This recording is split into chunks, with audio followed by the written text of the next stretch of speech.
Voilà, alors je ne sais pas si vous vous rappelez, mais nous en étions arrivés à l'économie de communion. Et dans le numéro 41 de son encyclique, le pape, alors c'est une idée que j'ai déjà évoquée ce matin, mais que je développe un petit peu maintenant, à savoir que donc, le pape parle de l'entreprise, de la signification plurivalente, c'est-à-dire qu'il y a plusieurs significations à l'entrepreneuriat. Autrement dit, tout ne se réduit pas au face-à-face entre le haut fonctionnaire et l'entrepreneur privé de type capitaliste. Et c'est donc l'occasion de découvrir que la finalité, que au fond l'entreprise a plusieurs finalités et que le profit n'est pas sa seule finalité. Autrement dit, il faut permettre à chacun des salariés, y compris pour la bonne marche de la boîte d'ailleurs, d'exercer une forme de co-responsabilité. C'est d'ailleurs assez amusant, mais c'est un terme qui en tout cas dans notre histoire économique ou notre histoire sociale a tenu une certaine part. C'est le terme, c'est la notion, vous en parlerez à vos parents, ça leur dit quelque chose, voire à vos grands-parents, mais qui s'est beaucoup développé dans le gaullisme social, c'est l'idée de participation. C'est de faire que, et c'est une idée qui revient régulièrement, enfin, y compris dans la bouche de notre chef d'État actuel, mais c'est une idée assez ancienne, l'idée que le travailleur n'est pas qu'un travailleur, il est aussi un associé à la bonne marche de l'entreprise, et que plus on l'associe à la bonne marche de l'entreprise, et bien, plus on lui permet de développer au fond ou d'atteindre sa finalité. C'est d'autant plus facile aujourd'hui que grâce à la technique, eh bien, il est évident qu'un certain nombre de tâches très mécaniques ou très ennuyeuses justement sont assumées par la machine.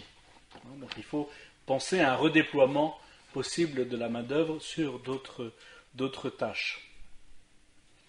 Et c'était au fond cette idée de participation, l'idée de sortir de la querelle stérile de la lutte des classes, mais il faut aussi comprendre que cette lutte des classes était suscitée par des situations d'égoïsme en raison justement de la recherche anti-humaniste du seul profit. Le pape parlera un peu plus loin de subsidiarité, enfin on va y revenir à propos de la subsidiarité, mais il parle aussi d'une subsidiarité fiscale. Il propose l'idée que on puisse permettre aux citoyens d'orienter une part de leur fiscalité, de leur imposition, vers des formes de solidarité sociale. Alors, on le peut déjà d'une certaine façon, puisque vous le savez que on peut déjà, par exemple, si vous faites un chèque à l'ordre de l'abbaye d'Ourscan, eh bien, c'est déductible des impôts, donc c'est en quelque sorte que l'État vous permet, dans un plafond évidemment limité par un plafond, mais vous permet de réorienter votre fiscalité au profit ou au service de telle ou telle œuvre de salut public.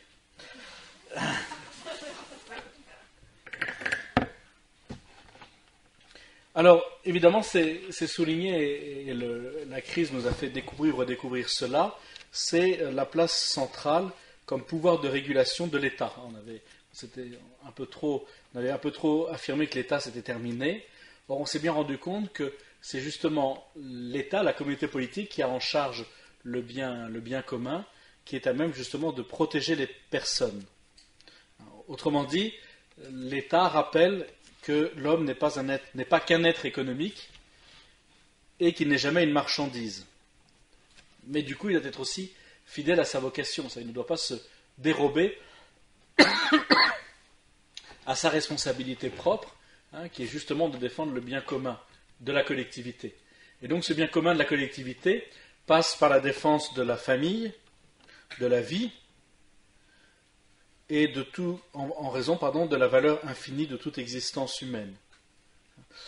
Autrement dit, cela signifie que l'État lui-même doit prendre conscience qu'on ne peut limiter l'homme à une dimension unidimensionnelle, l'homme en tant que consommateur, ou en tant qu'agent économique. Encore une fois, il est bien plus que cela. Ce qui signifie, c'est qu'on n'a pas besoin, on a besoin d'aborder l'humanité, comme je vous l'ai dit ce matin, c'est un leitmotiv de l'enseignement du pape, c'est qu'il ne faut pas aborder l'homme le mystère de l'homme avec un critère qui soit trop réducteur. Sinon, qu'est-ce qu'on fait? Si on oublie que cette vocation surnaturelle de l'homme, si on oublie qu'il est ouvert à l'infini, et que c'est ça sa particularité, sa caractéristique, eh bien, on ne se demandera pas comment servir l'homme, mais beaucoup plus, au fond, comment le manipuler. Et donc, on cherchera à dégager du temps de cerveau utile pour Coca-Cola, rendre du cerveau disponible, pour Coca-Cola, pour reprendre une expression célèbre. C'est la formule, je ne sais pas si certains d'entre vous ont fait une école de commerce, mais c'est une des formules que l'on enseigne. Je m'excuse, c'est un tout petit peu grossier, mais ça veut bien dire ce que ça veut dire. On inculque à nos futurs commerciaux, il ne faut pas prendre les gens pour des cons, mais rappelez-vous qu'ils le sont. Voilà.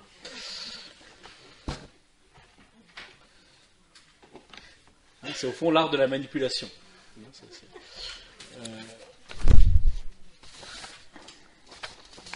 Là, on voit bien qu'un critère qui peut être efficace quand il s'agit de placer des aspirateurs ou de l'armement lourd, ça peut être efficace pour une activité, évidemment, pour le type d'activité, mais il est évident que ce système-là généralisé, aboutit à la crise que nous avons connue. C'est pour ça que je reviens au texte numéro 3, donc la sagesse chrétienne au service du développement de l'homme, qui justement plaide pour une présentation une approche plus sérieuse, plus complète de l'homme. Et le pape Benoît XVI cite son prédécesseur. Paul VI avait vu clairement que parmi les causes du sous-développement, il y a un manque de sagesse, de réflexion, de pensée capable de réaliser une synthèse directrice, par laquelle une claire vision de tous les aspects économiques, sociaux, culturels et spirituels est exigée. Le morcellement excessif du savoir, la fermeture des sciences humaines à la métaphysique, les difficultés du dialogue entre les sciences et la théologie portent préjudice non seulement au développement du savoir, mais aussi au développement des peuples, car quand cela se vérifie, il devient plus difficile de distinguer le bien intégral de l'homme dans les différentes dimensions qui le caractérisent. L'élargissement de notre conception et de notre usage de la raison est indispensable pour réussir à peser adéquatement tous les termes de la question du développement et de la solution des problèmes socio-économiques. Par la suite, le pape refuse de conclure à la fin de l'État, son numéro 41. Autrement dit, la crise a montré quelle était sa place, même s'il faut aussi laisser la place à une plus grande coopération et concertation interétatique. De même, c'est l'État qui a la structure suffisante pour lutter contre les injustices économiques avec autorité, pour lutter contre la corruption, contre l'insécurité, et aussi qui permet de réguler l'aide internationale.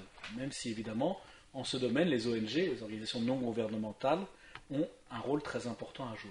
D'ailleurs, c'est amusant parce que dans le numéro 47, le pape invite celles-ci, donc les associations, les ONG, à ne pas gaspiller trop d'argent dans leurs propres frais de fonctionnement et de représentation, et donc à faire aussi un effort de transparence. On est très exigeant vis-à-vis de l'État, mais c'est aussi très important, mais à partir du moment où on vous confie de l'argent, il y a un devoir de responsabilité. Alors on sait très bien qu'il y a une part non négligeable du budget part dans l'information, dans la formation des cadres et dans le fait que c'est pas parce qu'on travaille pour une ONG qu'on n'a pas le droit d'avoir un salaire décent.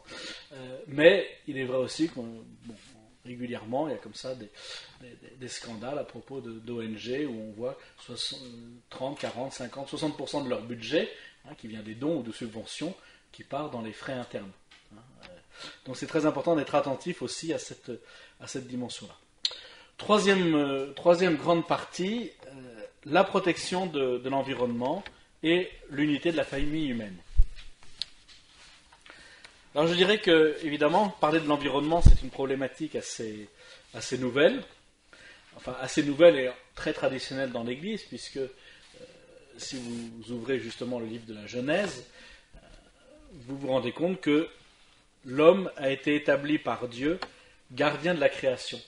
Nous avons donc la mission de garder, c'est-à-dire d'aménager cette terre.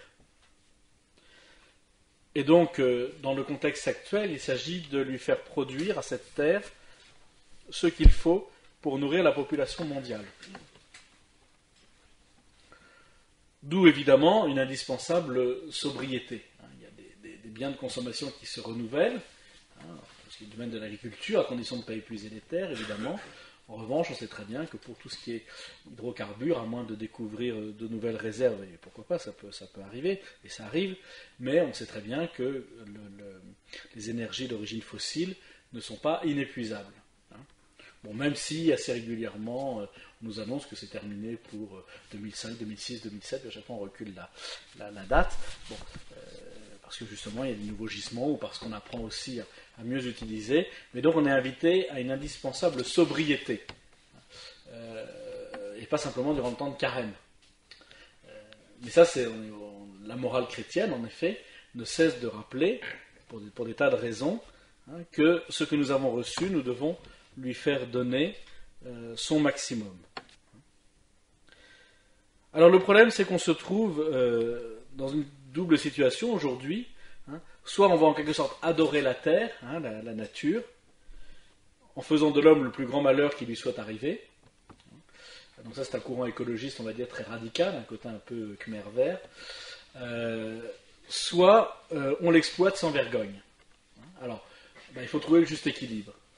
Le juste équilibre, c'est de découvrir que ce qui est mis à notre disposition par le Créateur nous aide à accomplir notre vocation, encore une fois, mais ne doit pas être épuisé. On a donc à gérer, c'est aussi un terme qui dans les paraboles revient très souvent, le bon gérant, celui qui s'est donné qui pendant l'absence du maître sait répartir le travail, et répartir les tâches et donner à chacun ce dont il a besoin. Eh bien, nous sommes les gérants, nous sommes responsables de cette terre, ce qui signifie que nous aurons des comptes à rendre.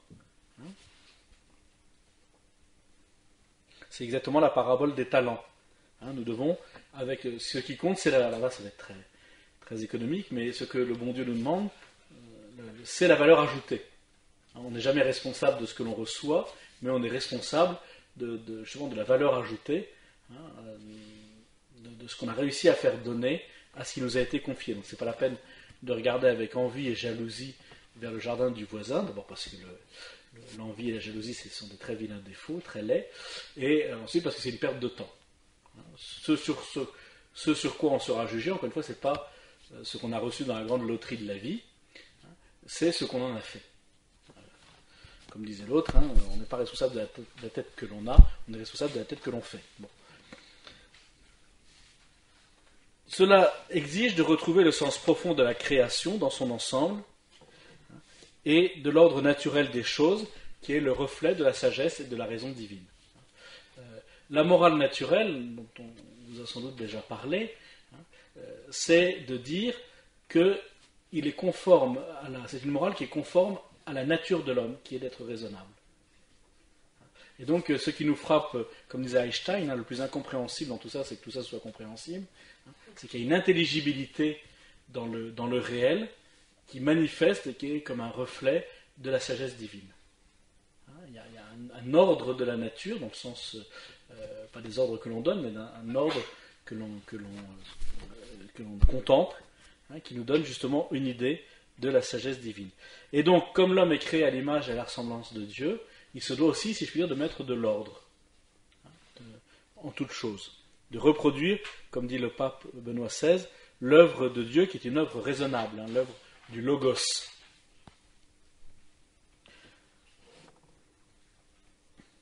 Et donc, c'est nous offrir le thème d'une véritable écologie, qui n'est pas simplement protégeons notre terre parce que voilà, on n'en a qu'une, ce qui est vrai, mais encore une fois, c'est très difficile de mettre en œuvre une politique en fichant la trouille à tout le monde. Ça, je crois que je fais référence à quelques films bien connus, mais je crois qu'on a toujours plus intérêt, alors bien sûr, je n'ai pas de temps en temps, comme les bons prédicateurs, bonne frousse de l'enfer, là, on sent un peu les flammes de l'enfer, ça peut être le premier pas de la conversion, mais ce n'est pas suffisant. Eh bien, je crois que c'est comme dans l'œuvre d'éducation, je ne dis pas qu'une bonne taloche, ça ne fait pas de bien, ça ne permet pas de remettre toutes les idées d'équerre, mais il n'empêche que dans l'éducation, il faut donner la priorité à l'intelligence, s'adresser toujours à l'intelligence d'un enfant, beaucoup plus qu'à sa volonté. Et c'est pas évident. Et c'est fatigant. Mais on ne perd jamais son temps à s'adresser à l'intelligence. Et donc, ce qui nous est proposé, c'est donc des principes d'une écologie qui soit globale, qui ne soit pas simplement pour préserver cette terre, mais qui soit aussi, voyons, quelle conception avons-nous de la création? Nous sommes invités à respecter la création, mais est-ce que nous nous respectons nous-mêmes? Est-ce que nous respectons les autres qui sont les membres de cette création? Sachant aussi que cette création est hiérarchisée. Tout est respectable dans la nature, mais c'est hiérarchisé. Voilà. Bien sûr, on est tous, on se doit par exemple de préserver autant que faire se peut des espèces en voie de disparition. Enfin, c'est peut-être l'homme d'abord qu'il s'agit de sauver. Voilà, donc il s'agit d'avoir une vision un petit peu hiérarchisée des choses, sachant que c'est aussi la loi de la nature qu'il y ait des espèces qui disparaissent, qui apparaissent, etc. Bon. Et voilà ce que vous voyez où je veux en venir, c'est parfaitement résumé dans le numéro 51, c'est le texte numéro 5 que vous avez sous les yeux. Donc, encore une fois, c'est les principes d'une écologie totale, globale, et qui commence par le droit justement à la vie. Si le droit à la vie et à la mort naturelle n'est pas respecté, si la conception, la gestation et la naissance de l'homme sont rendues artificielles, si les embryons humains sont sacrifiés pour la recherche, la conscience commune finit par perdre le concept d'écologie humaine et avec lui celui d'écologie environnementale. Exiger des nouvelles générations le respect du milieu naturel devient une contradiction, quand l'éducation et les lois ne les aident pas à se respecter elles-mêmes. Le livre de la nature est unique et indivisible, qu'il s'agisse de l'environnement comme de la vie, de la sexualité, du mariage, de la famille, des relations sociales, en un mot, du développement humain intégral. Les devoirs que nous avons vis-à-vis de l'environnement sont liés aux devoirs que nous avons envers la personne considérée en elle-même et dans sa relation avec les autres. On ne peut exiger les uns et piétiner les autres. C'est là une grave antinomie de la mentalité et de la praxis actuelle, c'est de la pratique, qui avilit la personne, bouleverse l'environnement et détériore la société. Voilà pourquoi je parlais d'une exigence d'une écologie globale. Autrement dit, la mondialisation et l'avenir de la planète sont des problèmes qui doivent être abordés de façon rationnelle et raisonnable et qui n'ont pas à être subis. Et cela est vrai à propos de la gestion des ressources énergétiques non renouvelables.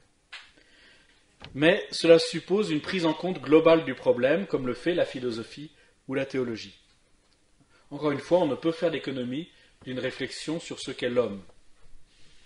Et c'est d'ailleurs, parce que je vous ai dit, le pape aborde en fait, à partir de ce nœud, de cette notion d'évolution et de progrès et de développement, il aborde une foultitude de questions, et là il dit, c'est peut-être aussi un critère d'évaluation de la valeur des différentes traditions religieuses. De se dire, au fond, comment chacune valorise l'homme. Quelle est la vision de l'homme dans telle ou telle tradition religieuse. Et évidemment, et ça il est tout à fait dans son rôle, le pape invite la société à ne pas se passer de la lumière de l'évangile. Et donc voilà pourquoi aussi on ne peut, et c'est le grand débat sur la fameuse laïcité dite positive, mais qui est surtout virulent d'ailleurs en France, mais voilà pourquoi on ne peut exclure le christianisme de la vie de la société. Quand on dit, et ça vous ne cessez de l'entendre, mais la laïcité, c'est qu'on fait de la religion une réalité privée.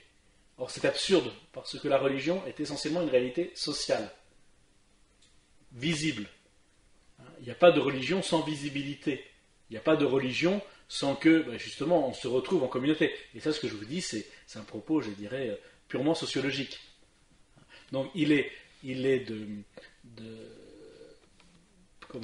de la nature même du fait religieux d'être un fait repérable, historique, social, et donc, mais dans le sens le plus noble du terme, politique. Donc il faut vous méfier de ces slogans, il faut toujours voir ce qu'il y a derrière, et bon, là, on voit bien ce dont on a peur, ou quel est le fantasme qu'il y a derrière, mais pour permettre un vrai dialogue dans notre société, il faut éviter d'employer des expressions qui en fait n'ont pas de sens. Autrement dit, entre laïcisme, qui est justement l'exclusion de la sphère du politique, et puis ce qui serait une forme de fondamentalisme, de penser que justement l'Évangile vous dit exactement ce qu'il faut faire du point de vue politique, à la manière de certains groupes un peu baroques protestants américains, eh bien il y a un chemin, c'est-à-dire un chemin un peu étroit, mais qui est le dialogue fécond entre justement la foi et la raison. C'est que le pape insiste c'est beaucoup sur cette dimension-là. La foi, c'est ce qui donne à la raison de ne pas s'enfermer sur un critère trop limité, qui deviendrait réducteur, et qui fait que le système tourne un peu en rond. Mais la raison est aussi très importante pour la foi, parce que ça permet d'éviter de limiter la religion, justement, à ces aspects un peu comment dire, émotionnels ou volontaristes, ou que sais-je encore. C'est ainsi qu'il est possible de rendre l'homme acteur de son propre développement. Autrement dit, contre le fatalisme ambiant, ou le catastrophisme, qui conduit à imposer des décisions radicales toujours d'en haut, au mépris justement du principe de subsidiarité. Parce qu'à travers tout le discours qui nous est imposé, entre autres, c'est toujours dire, de toute façon, vous n'avez pas le choix. C'est ça ou c'est la catastrophe? Oui, non, enfin, je ne sais pas, il faut voir. En tout cas, c'est le principe quand même de nos sociétés, c'est que ce qui concerne tout le monde doit être décidé par tous. Et donc il s'agit beaucoup plus de faire réfléchir les gens plutôt que leur dire attention, si vous ne le faites pas, ça ira très mal pour vous. C'est justement le principe de subsidiarité, alors qui est un mot dont vous avez, je ne sais pas si ça vous dit quelque chose, c'est pourtant une des notions clés de la doctrine sociale de l'Église. Le principe de subsidiarité, enfin avant de lire le texte, c'est de permettre de résoudre les problèmes à l'échelon où ils se posent. C'est-à-dire que ce n'est pas l'autorité, en ce sens l'autorité qui occupe le haut de la pyramide, qui a réglé tous les problèmes. Mais on doit régler le problème au niveau où il se trouve. Et puis, si on n'y arrive pas, alors on passe au degré au-dessus. Vous voyez ce que je veux dire? Mais voilà, c'est évidemment aussi très important à propos des familles, du droit de la famille, d'autant plus que la famille, comme je l'ai dit ce matin, est antérieure à toute forme d'organisation politique, ce qui signifie que, de cette façon, l'État est au service des familles et pas le contraire. Et que c'est le rôle de l'État d'aider les familles à accomplir leur mission. Et que c'est clairement, si les familles n'y arrivent pas, qu'il y a une fonction de suppléance de la part de l'État. Alors maintenant, je lis donc c'est pour vous situer un petit peu. Alors, c'est une notion qui était, si je me rappelle bien, introduite par le pape Pie XI, justement face au totalitarisme d'État, qui a rappelé l'importance des corps intermédiaires, que l'individu n'est pas tout seul et tout nu face à l'État, mais qu'il y a toute une série d'appartenances intermédiaires, et qu'il est bon et il est sain que cela puisse fonctionner. Je dis ça parce qu'en plus, dans notre tradition française qui est très centralisatrice, c'est une notion qui nous est sans doute moins familière que dans des régimes de type d'organisation plus fédératif, comme par exemple l'Allemagne ou l'Espagne. Mais je dirais, peu importe le type d'organisation politique, la réalité, elle doit être là. Alors, donc c'est le texte numéro 6. Le principe de subsidiarité, expression de l'inaliénable liberté humaine, est à cet égard une manifestation particulière de la charité et un guide éclairant pour la collaboration fraternelle entre croyants et non-croyants. La subsidiarité est avant tout une aide à la personne à travers l'autonomie des corps intermédiaires. Cette aide est proposée lorsque la personne et les acteurs sociaux ne réussissent pas à faire par eux-mêmes ce qui leur incombe, et elle implique toujours que l'on ait une visée émancipatrice qui favorise la liberté et la participation en tant que responsabilisation. Vous savez, c'est le fameux proverbe, si tu donnes un poisson à un homme, tu lui permettras de faire un repas, si tu lui apprends à pêcher, eh bien, tu lui permets de vivre. Voilà, c'est ça, c'est l'idée d'aider, mais pour responsabiliser. La subsidiarité respecte la dignité de la personne en qui elle voit un sujet toujours capable de donner quelque chose aux autres. En reconnaissant que la réciprocité fonde la constitution intime de l'être humain, la subsidiarité est l'antidote le plus efficace contre toute forme d'assistance paternaliste. C'est au fond, c'est exactement comme ça que Dieu agit vis-à-vis de nous. Il nous offre le salut, mais une fois que nous avons reçu la grâce du salut, eh bien, il demande que nous participions à notre propre salut. Et donc nous devons, et voilà pourquoi le mystère de l'incarnation. C'est que Jésus-Christ, dans son humanité, a parfaitement coopéré à l'œuvre du salut. Eh bien, ce que Dieu a réalisé en Jésus-Christ, il le réalise en chacun d'entre nous. Et donc, nous devons faire ainsi. Et la subsidiarité, c'est de permettre à l'autre, avec mon aide, de devenir acteur de son propre développement. Et c'est exactement ce qu'on fait dans l'éducation, d'ailleurs, aussi. Il est évident qu'il n'y a pas d'égalité dans l'éducation, mais le but, c'est que justement, un jour, comme disait Gabriel Marcel, la joie pour son père, la plus grande joie pour son père est le signe d'une éducation réussie, c'est quand il peut parler à son fils d'homme à homme. Parce que justement, le père, par son éducation, a permis à son fils de devenir ce que lui est. Elle peut rendre compte aussi bien des multiples articulations entre les divers plans et donc de la pluralité des acteurs que de leur coordination. Il s'agit donc d'un principe particulièrement apte à gouverner la mondialisation et à l'orienter vers un véritable développement humain. Donc, il ne s'agit pas du tout de décisions prises par quelques-uns et imposées à tous, mais tout le monde doit prendre sa part. Pour ne pas engendrer un dangereux pouvoir universel de type monocratique, la gouvernance de la mondialisation doit être de nature subsidiaire, articulée à de multiples niveaux et sur divers plans qui collaborent entre eux. La mondialisation réclame certainement une autorité, puisque est en jeu le problème du bien commun qu'il faut poursuivre ensemble. Cependant, cette autorité devra être exercée de manière subsidiaire et polyarchique pour, d'une part, ne pas porter atteinte à la liberté et, d'autre part, être concrètement efficace. C'est exactement comme une mère de famille. Elle pourrait très bien faire des choses directement pour les enfants, pour les petits derniers, mais elle sait très bien que c'est beaucoup plus éducatif et beaucoup plus intelligent de passer par les aînés. Donc elle associe à son autorité sur les enfants les plus grands. Et comme ça, l'œuvre, alors c'est un peu moins bien fait. Ça, c'est vrai que c'est souvent très difficile, très pénitentiel, de faire à quelqu'un quelque chose alors qu'on sait très bien qu'on le ferait mieux soi-même. Mais c'est le principe de l'éducation aussi. Et donc, à moyen terme et à long terme, c'est beaucoup plus payant. Et donc, c'est ça, c'est de permettre d'associer à la décision ceux qui sont en dessous de nous. Donc, c'est ça le principe de subsidiarité. C'est de permettre à chacun, encore une fois, de devenir acteur de son propre développement.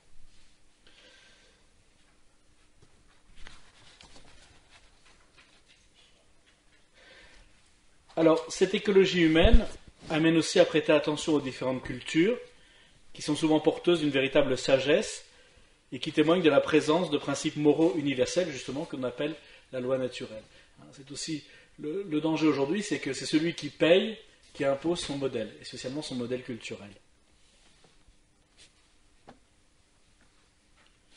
Et justement, le christianisme, lui, qui a pris l'habitude de s'incarner, si je puis dire, de s'inculturer dans des cultures très différentes, mais justement apporte sa lumière propre. C'est-à-dire qu'à la fois elle valorise cette lumière de l'Évangile, tout ce qui est vrai, tout ce qui est bon, tout ce qui est juste dans ces cultures, et en même temps, par son ouverture au transcendant, eh bien, le christianisme permet à ces cultures justement de ne pas s'enfermer dans une forme de, si je puis dire, de nationalisme culturel, de s'ouvrir à l'universel. Et ça, c'est très important d'être à la fois enraciné dans sa culture, mais justement, la culture, c'est ce qui nous ouvre à l'universel. Mais selon des formes d'expression qui peuvent être très, très différentes.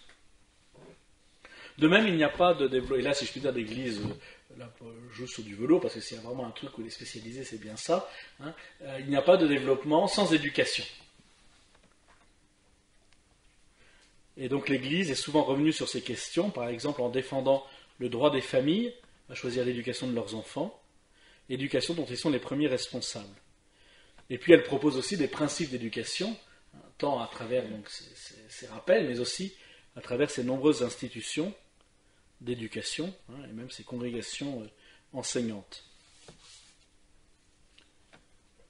Dans une période de doute et de relativisme, elle rappelle justement que c'est l'éducation qui est le chemin du développement intégral de la personne. Puisque chacun est poussé par l'éducation à prendre sa part dans le développement de l'humanité et d'accomplir sa vocation. À ce titre-là, l'éducation n'est jamais terminée. Le pape évoque aussi, donc ça c'est le numéro 73, l'importance des médias, qui normalement doivent être référés aux valeurs du vrai et du bien. Et si c'est le cas, eh bien ça continue à faire grandir la solidarité entre les peuples. Inutile de dire qu'il y a du boulot. Enfin, le pape aborde un certain nombre de problèmes, toujours dans cette perspective de développement et d'écologie totale, si je puis dire, globale. Il y a aussi le problème des flux migratoires et le problème du sous-emploi, qui évidemment sont ravivés par le phénomène de crise. Et je vous ai parlé ce matin de la mission, de la place des activités syndicales, parce qu'il est évident que du salarié à l'employeur, les rapports ne sont pas tout à fait égaux. On peut dire, bah oui, mais c'est contractuel. Mais voilà, pour des raisons que vous imaginez bien. Donc il est important que ces salariés puissent s'organiser, mais le pape souligne que le rôle des syndicats, ce n'est pas simplement, et d'abord, enfin c'est pas d'abord, si chronologiquement si, c'est de défendre les droits de leurs syndiqués, de leurs adhérents, mais aussi de réfléchir justement à la signification profonde du travail, de cette solidarité dans le travail. Et voilà pourquoi il paraît très important que ce syndicalisme apparaisse comme indépendant des partis politiques. Et enfin, le pape en appelle à une réforme profonde tant de l'Organisation des Nations Unies, du point de vue politique, que des règles régissant la finance internationale. Le dernier chapitre de l'encyclique porte sur le développement des peuples et de la technique. Et là, évidemment, on revient à des notions anthropologiques fondamentales, à savoir qu'aujourd'hui, tout semble possible. J'ai été très frappé au moment où on a vu le premier clone, la brebis Dolly, il y a une quinzaine d'années maintenant. Il y avait une émission à la radio là-dessus, et il y avait, donc évidemment, tout le monde disait non, pas question, clonage humain, il n'en est pas question, et un journaliste scientifique, de façon un peu désabusée, avait dit, écoutez, moi aussi je suis horrifié par les perspectives que ça ouvre, mais je dois quand même faire un constat, c'est que tout ce que la science peut faire, elle le fait un jour. Donc ça pose effectivement un problème très grave. C'est peut-être l'expérience la plus radicale de la liberté que nous puissions faire. Parce que justement, la liberté, cela consiste à renoncer à un pouvoir que nous avons, parce que nous savons que ce que nous allons réaliser n'est pas conforme au bien ou au vrai. Que la première marque de la liberté, ce n'est pas d'inventer un monde, c'est d'accueillir justement la réalité telle qu'elle est. Donc il n'y a pas de liberté en dehors du vrai et du bien. Certes, la technique est utile, c'est quand même plus facile d'utiliser une tondeuse à gazon que de devoir couper sa pelouse au sécateur, voire à la pince à épiler. Donc la technique permet à l'homme de garder et de cultiver la terre selon le dessein du Créateur, mais rien ne peut se substituer au jugement moral. N'est pas bon pour l'homme ce qui est techniquement réalisable. C'est le texte numéro 7. La pire des idéologies et donc des dictatures, une technique sans conscience. Alors, le titre n'est pas du pape, il est de moi. Mais voilà le contenu, je crois que ça correspond assez bien au contenu. Le processus de mondialisation pourrait substituer aux idéologies la technologie. Les idéologies, elles sont mortes avec le XXe siècle. Mais comme l'homme a besoin d'avoir ses idoles, eh bien, qu'est-ce qui va remplacer les idéologies ? C'est la technologie que l'on croit faussement neutre. Devenu à son tour un pouvoir idéologique qui exposerait l'humanité au risque de se trouver enfermée dans un a priori d'où elle ne pourrait sortir pour rencontrer l'être et la vérité. Dans un tel cas, tous nous connaîtrions, apprécierions et déterminerions toutes les situations de notre vie à l'intérieur d'un horizon culturel technocratique auquel nous appartiendrions structurellement, sans jamais pouvoir trouver un sens qui ne soit pas notre œuvre. Là, c'est dit de façon c'est la première fois que dans un document du Saint-Siège, en général et du pape en particulier, il y a là aussi bien résumé ce qui nous attend. C'est-à-dire qu'on ne se posera même plus la question, parce que la question elle n'a plus de sens. Vous savez, quelques philosophes qui ont anticipé ça, hein, dont un certain qui s'appelle Michel Henry, il ne faut pas confondre avec Henri Michel, le footballeur, Michel Henry, qui est mort il y a quelques années, qui a écrit dans les années 70, 80 peut-être, enfin tout début des années 80, un essai qui s'appelle La barbarie, hein, et qui montrait que c'est quelqu'un qui s'est converti au christianisme à la fin de sa vie, mais qui n'était absolument pas chrétien à ce moment-là, et qui a montré au fond comment justement, par ce qu'il appelle les technosciences, hein, il y a cette sorte de... Alors qu'au moment où il a écrit, si je puis dire, les idéologies marchaient encore à plein pot. Hein, eh bien, il a montré qu'à ces idéologies-là allaient se substituer les technosciences. Hein, et c'est exactement ce que le pape résume ici. Hein, je veux dire, c'est parce qu'on imagine tout de suite, on pourrait dire, ah ben oui, mais ça ne fonctionnera pas. Et comme il le dit, mais si à partir du moment où, même s'il y avait un scientifique qui par miracle se levait pour dire donc moi je joue plus, hein, c'est fini, ça on va à la folie, hein, eh bien il y en a 100 qui se lèveront pour prendre sa place. Cette vision donne aujourd'hui à la mentalité techniciste tant de force qu'elle fait coïncider le vrai avec le faisable. Mais lorsque les seuls critères de vérité sont l'efficacité et l'utilité, le développement est automatiquement nié, parce qu'il n'y a plus de liberté. En effet, le vrai développement ne consiste pas d'abord dans le faire. La clé du développement, c'est une intelligence capable de penser la technique et de saisir le sens pleinement humain du faire de l'homme sur l'horizon de sens de la personne prise dans la globalité de son être. Même quand l'homme agit à l'aide d'un satellite ou d'une impulsion électronique à distance, son action reste toujours humaine, expression d'une liberté responsable. La technique attire fortement l'homme parce qu'elle le soustrait aux limites physiques et qu'elle élargit son horizon. Mais la liberté humaine n'est vraiment elle-même que lorsqu'elle répond à la fascination de la technique par des décisions qui sont le fruit de la responsabilité morale. Il en résulte qu'il est urgent de se former à la responsabilité éthique dans l'usage de la technique. Partant de la fascination qu'exerce la technique sur l'être humain, il suffit de voir comment, quand le dernier pod ou que sais-je encore là, est lancé, hein, à quel point ça devient un événement mondial. Ah ben, ça fonctionne exactement sur ce critère-là. Et donc, c'est plus que du snobisme, hein, mais on ne peut pas vivre si on n'a pas le dernier iPad. Oui. On doit retrouver le vrai sens de la liberté qui ne réside pas dans l'ivresse d'une autonomie totale, mais dans la réponse à l'appel de l'être, en commençant par l'être que nous sommes nous-mêmes.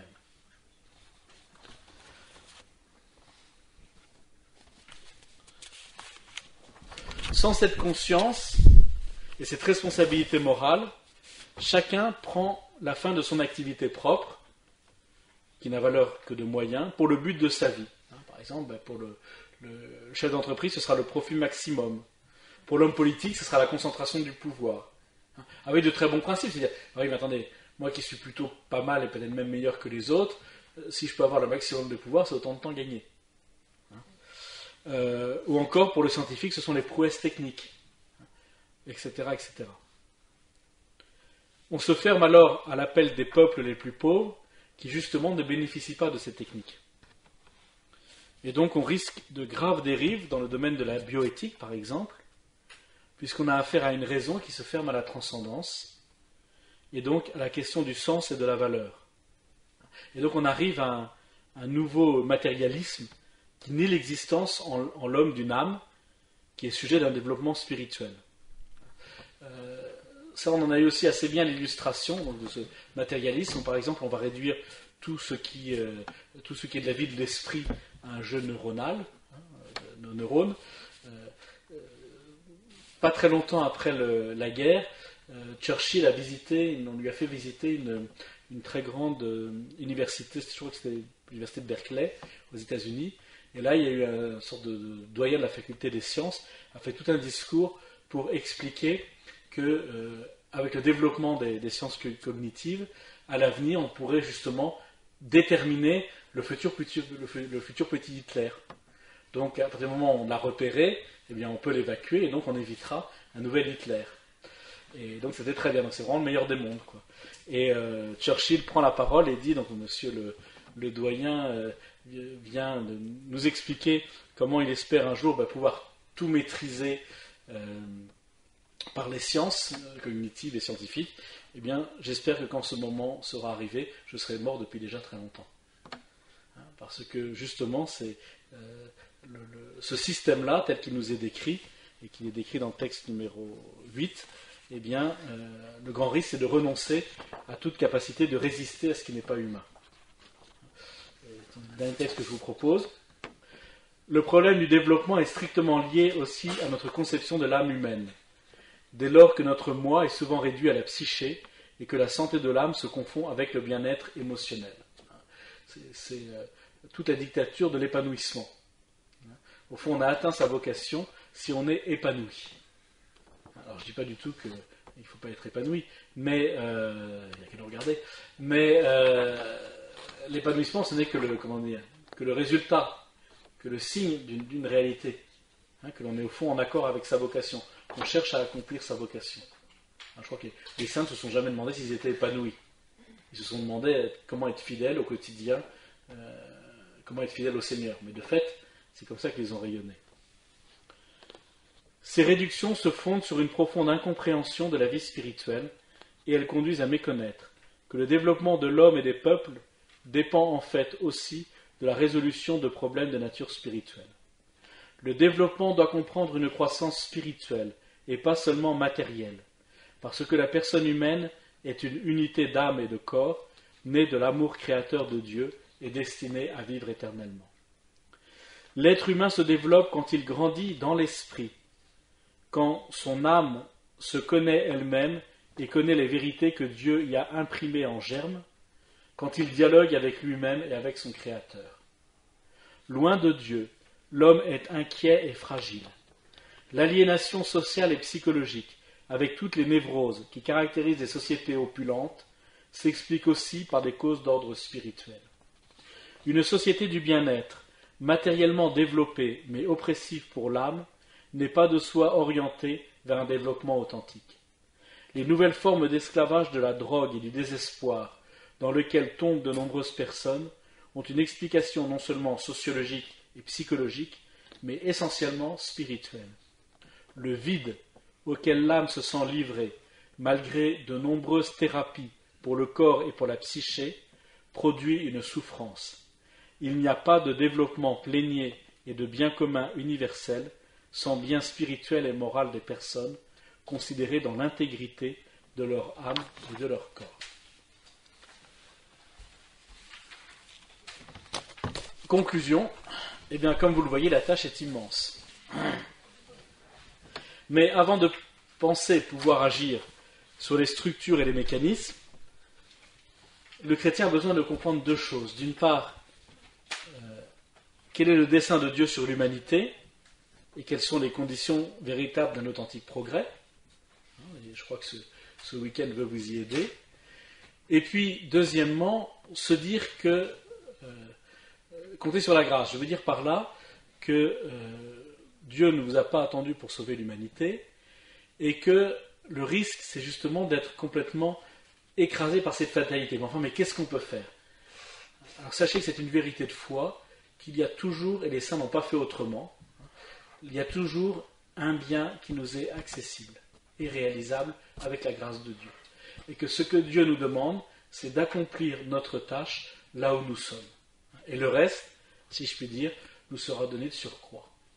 Parce qu'il sait très bien la situation dans laquelle il se trouve, et donc il nous donne la grâce pour répondre au mieux à notre vocation dans le contexte où nous sommes. Et donc le temps de réflexion et de formation que vous vous ménagez, ici, en passant ce week-end, eh bien en fait le but c'est vraiment de vous faire gagner du temps.